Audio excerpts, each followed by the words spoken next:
Voilà. Vous avez beaucoup menti dans votre vie? Et comme tous les espions. Oui, énormément, ça fait partie du métier. Quelle C'est opinion vous la portez? partie de notre métier. Oui, oui. Quelle opinion vous portez sur les espions français? Vous avez plutôt en français. Compliqué. Compliqué? Oui. C'est-à-dire? J'ai travaillé à Dakar. Nos collègues français à Dakar, c'était les bons garçons. J'ai connu presque C'est une qualité pour un espion d'être un bon garçon? Oui. C'est une qualité humaine, Et en Angola, c'était une drôle d'équipe en ce temps-là. Une drôle d'équipe? Oui, c'est-à-dire? les Français. Ah, il y avait toujours des histoires à la résidentiure, il y avait même des bagarres. Et, disons, les histoires d'amour différentes. Même l'ambassadeur français en Angola a demandé d'envoyer un officier de sécurité à l'ambassade, ce qui se passe très rare, parce que les ambassadeurs en général ne sont pas partisans disons, des officiers de la sécurité à leur ambassade. Alors, pour généraliser, nous avons réussi les espions à français, enregistrer...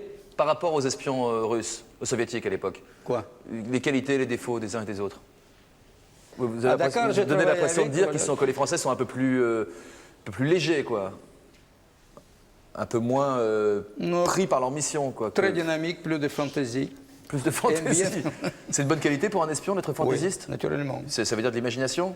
Oui, mais non, surtout quand tu prépares une opération. Ah oui, là il en faut. Il faut avoir des fantaisies. Et le reste du temps, il faut plutôt... C'est pas dogmatique. Hein. Non, il faut de la rigueur le reste du temps, oui. Quelle opinion vous portiez, vous, sur les fonctionnaires du KGB, M. Melnik, quand vous étiez à la tête des services secrets entre 59 et 62? Écoutez, si on regarde toute la vie du KGB, parce que, premièrement, j'ai été à la tête, mais j'ai la chance, étant d'origine russe, de rencontrer des anciens du KGB, et donc nous nous mettons autour d'une table et nous comparons nos méthodes. Je crois qu'au point de vue du renseignement, ils nous étaient nettement supérieurs. Ah oui. C'est parce que il y a la vieille habitude russe du renseignement, c'est les romans de Dostoïevski, etc. Donc le russe aime ça. Il y avait la cause communiste qu'il ne faut pas sous-estimer, qui était quand même une cause très généreuse et qui attirait beaucoup de monde. Donc, au point de vue recrutement d'espions, ils étaient beaucoup plus forts que nous. Cela étant, il faut bien voir qu'ils ont perdu la guerre froide. Et ils ont perdu la guerre froide grâce à une initiative des services secrets français qui a été absolument géniale, je crois, et si vous voulez, ça nous éloigne un peu des histoires d'espions un peu tordues.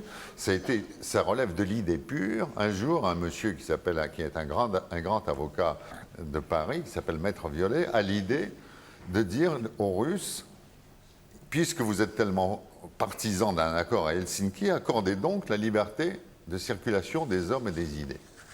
Ça, c'est une idée des services secrets français. Cette idée-là, quand on discute avec les gens du KGB, a pratiquement démantelé toute l'Union soviétique, parce que le jour où on a introduit la libre circulation des hommes et des idées sur le territoire russe, ils ne pouvaient pas faire face à ce système. Donc, si vous voulez, sur le plan politique, ils étaient moins forts que nous, sur le plan technique, 1000 fois supérieurs.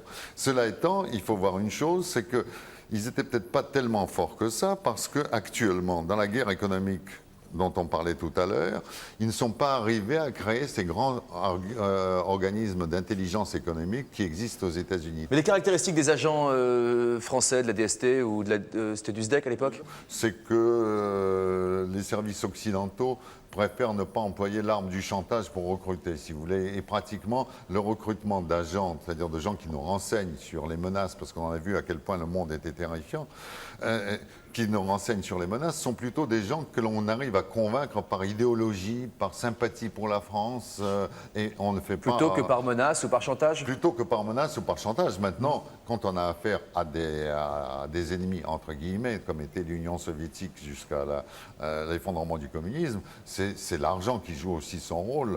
Un agent célèbre qui a été recruté par la DST, qui s'appelle Farwell, a quand même travaillé beaucoup par idéologie, mais aussi a touché une somme d'argent confortable.